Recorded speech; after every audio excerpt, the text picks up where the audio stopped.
இமாம் சபிகுல்லா அவர்கள்.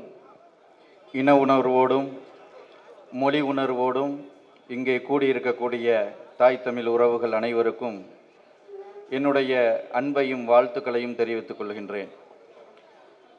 இஸ்லாம் எங்கள் வழி, இன்பத் தமிழே எங்கள் மொழி.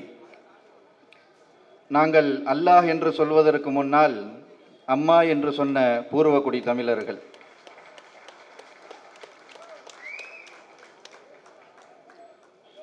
தமிழை காப்பாற்றுவதற்கு நமது முன்னோர்கள் சங்கம் வைத்தார்கள். சாதியை காப்பாற்றுவதற்கும் நம்முடைய சொந்தங்கள் சங்கம் வைத்திருக்கிறார்கள்.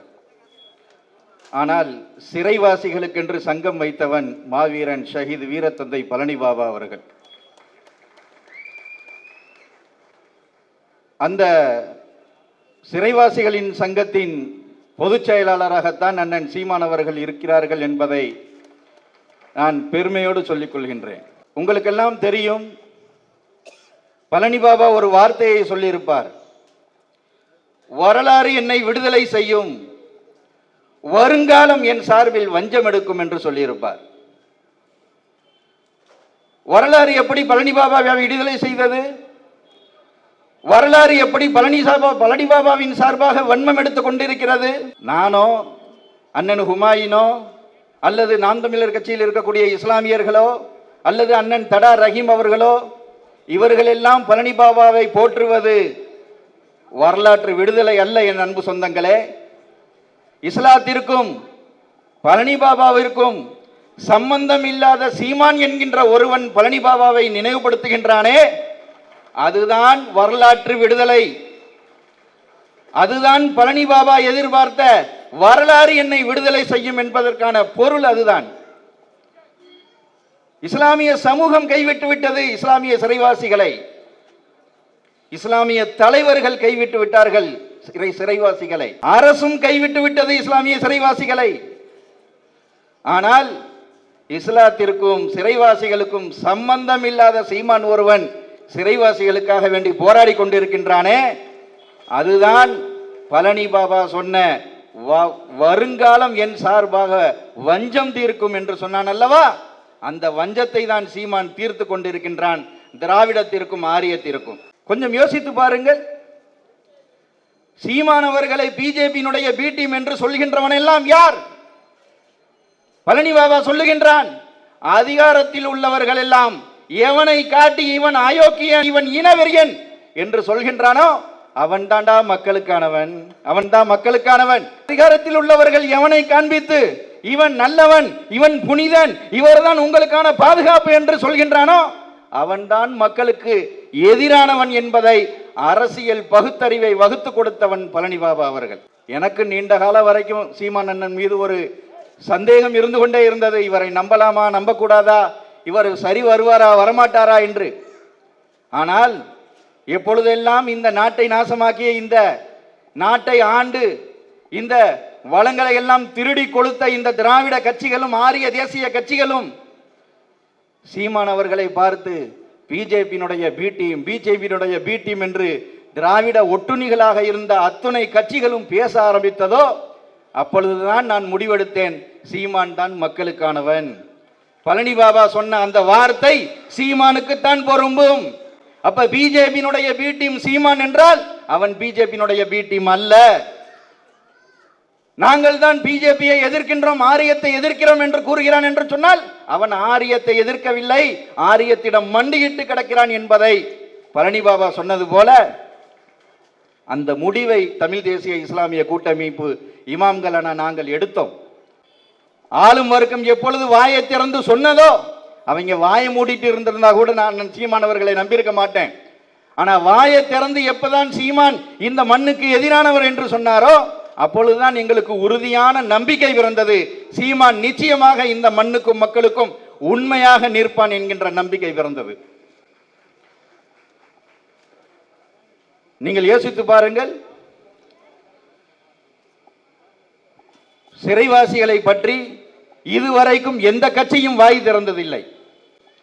தேர்தல் வருகின்ற இந்த 2026 அண்ணன் தடா ரஹீம் அவர்கள் போய் எடப்பாடி பழனிசாமியை பார்த்து இந்த கோரிக்கையை நீங்க சட்டமன்றத்தில் வைங்க, அப்படின்னு சொன்னதுக்கு அப்புறமும் அண்ணன் சீமான் அவர்கள் மாவட்டத்தினுடைய தலைநகரங்கள் தோறும் சிறைவாசிகளுக்காக வேண்டிய விடுதலையை மேற்கொள்ளுகின்ற அந்த காட்சிகளை பார்த்ததற்கு பின்னால், ஆஹா, இஸ்லாமியர்கள் விழித்துக் கொண்டார்களே, இனி அவர்களை ஏமாற்ற முடியாதே, அவர்களுடைய உயிர் நாடி பிரச்சனையாக இருக்கக்கூடிய, அவர்களுடைய முதன்மையான பிரச்சனையாக இருக்கக்கூடிய சிறைவாசிகளை பற்றி நாம் பேச வேண்டும் என்பதற்காக வேண்டி சமீபத்தில் நடந்த சட்டமன்ற கூட்டத்தொடரில் முஸ்லிம்களுக்கும் காங்கிரசுக்கும் சம்பந்தமே இல்லை, செல்வ பிறந்தகை சிறைவாசிகளை பற்றி பேசுகிறார்.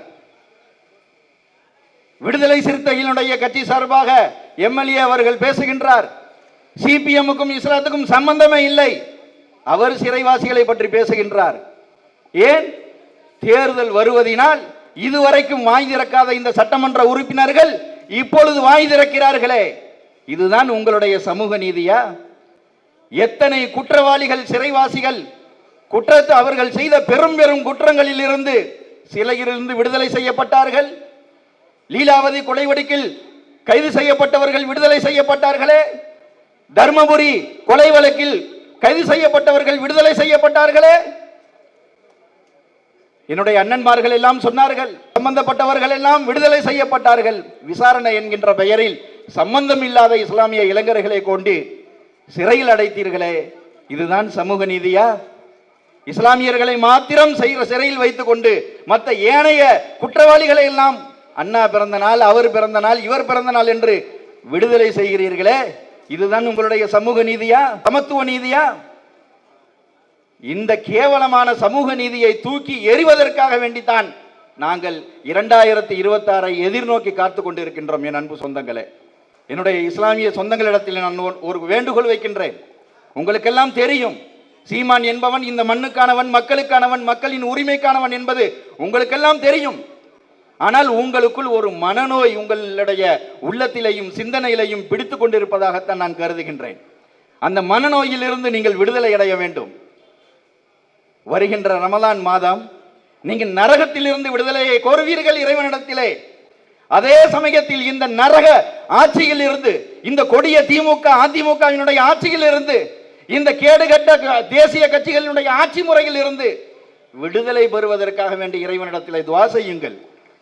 இந்த அப்பாவி சிறைவாசிகள் விடுதலை பெறுவதற்காக வேண்டி 26 சீமானவர்கள் வெல்ல வேண்டும், சிறைவாசிகள் வெளிவர வேண்டும் என்பதற்காக வேண்டி துஆ செய்யுங்கள். எல்லோரும் கைவிடப்பட்ட இந்த சிறைவாசிகளுக்கு கண்ணீர் வடிப்பதற்கு ஒருவன் கூட இல்லையே, ஒருத்தன் கூட இல்லையே. மதமாகவும் இந்த தலைவர்கள் இந்த சிறைவாசிகளை பார்க்கவில்லை, இனமாகவும் இந்த சிறைவாசிகளை பார்க்கவில்லை. அவர்களுக்கென்று சம்பந்தமில்லாத ஒரு சீமான் கண்ணீர் வடித்துக் கொண்டிருக்கின்றானே, அவர்களுக்காக வேண்டி ஒரு திரைப்படம் ஓடுவதற்கு காத்திருக்கிறது. சிறைவாசிகளுடைய குடும்பம் பொருளாதாரத்தில் எவ்வளவு பின்தங்கி, அவர்கள் அன்றாட வாழ்க்கை எவ்வளவு மோசமான நிலையில் என்பதை இந்த சமூகம் உணர வேண்டும் என்பதற்காக வேண்டிதான் சீமான் அவர்கள் காத்துக் கொண்டிருக்கிறார். ரமலானுடைய மாதத்தில் ஏழை எளியவர்களுக்கெல்லாம் நீங்கள் தான தர்மங்கள் செய்வீர்கள். இறைவன் சொல்லுகின்றான், இன்னம ஸதகாத்துல் ஃபுகராய் வல் மசாகீன வல் ஆமிலீன அலைஹா வல் முஅல்லஃபதி குலூப். யார் யாருக்கெல்லாம் தர்மம் செய்ய வேண்டும் என்ற சொன்ன பட்டியலில் சிறைவாசிகளும் இருக்கிறார்களே. என் இஸ்லாமிய சொந்தங்களே, என்றாவது சிறைவாசிகளுடைய குடும்பத்தை நீங்கள் நல்லது கெட்ட நாளில் நினைத்து பார்த்ததுண்டா? அவர்களுடைய குடும்ப நிலைகளை யோசித்ததுண்டா? உங்களுடைய குடும்பத்தில் ஒருவராக சிறையில் யாராவது அடைக்கப்பட்டிருந்தால் உங்கள் மனவேதனை எப்படி இருக்கும்? சற்று சிந்தித்து பாருங்கள்.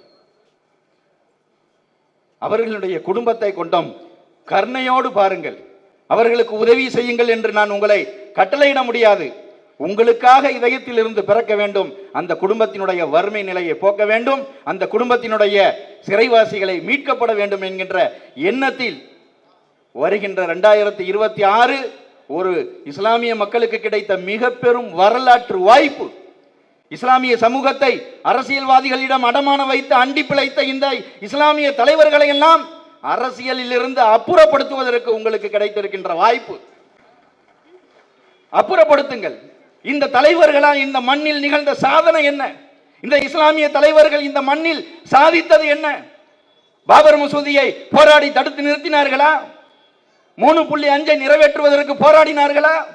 சிறைவாசிகளை வெளியில் கொண்டு வருவதற்கு உண்ணாவிரதம் இருந்தார்களா? அல்லது சிறை நிரப்பும் போராட்டம் நடத்தினார்களா? என்ன செய்தார்கள் இந்த இஸ்லாமிய தலைவர்கள்? சமூகத்தை அடமானம் வைத்து வயிறு வளர்த்தார்கள். இந்த தலைவர்கள் நமக்கு தேவையா? சற்று சிந்தித்து பாருங்கள். இறைவன் திருமறை குர்ஆனில் சொல்லுகின்றான். பழனி பாபாவும் இதே கருத்தை வலியுறுத்தி இருக்கின்றார். இன்ன ஷர்ரத் தவாபி இந்தல்லாஹில்லதீன சும்மும் புக்குமுல்லதீன லா யாக்கிலோன். என் இஸ்லாமிய சொந்தங்களே, கண்ணிருந்தும் குருடனாக, காதிருந்தும் செவுடனாக, வாயிருந்தும் ஊமையாக, அறிவிருந்தும் முட்டாளாக உன் உரிமையை பற்றி வாய் திறக்காத நீங்கள் இந்த அரசியலில் எதை சாதிக்க போகிறீர்கள்? உரிமை இழந்து அடிமையாக இஸ்லாம் உங்களை வாழச் சொல்லி இருக்கின்றதா? நீங்கள் மார்க்கத்தையும் முழுமையாக பின்பற்றவில்லை, உங்களுக்கான உரிமைகளையும் முழுமையாக பெறுவதற்கு தகுதியற்றவர்களாக இருக்கிறீர்களே. குர்ஆனில் இறைவன் கூறுகின்றான், உரிமைகளை இழந்து அடிமை சமூகமாக நாம் வாழப் போகின்றோமா, அல்லது அநியாயங்களுக்கும் அக்கிரமங்களுக்கும் துணை போய் இந்த தீய ஆட்சியாளர்களை தேர்ந்தெடுத்து ஆது சமூக கூட்டத்தார்கள் சபிக்கப்பட்டது போல நாம் சபிக்கப்பட்ட சமூகமாக மாறப்போகிறோமா என்பதை சிந்தித்து இந்த சிறைவாசிகள் விடுதலை செய்வதற்காக வேண்டியாவது நாம் தமிழர் கட்சிக்கு வாக்கு செலுத்த வேண்டும் என்பதை உங்களிடத்திலே ஒரு தாழ்வான அன்பான வேண்டுகோளை வைத்து விடைபெறுகின்றேன். நன்றி, வாழ்த்துக்கள்.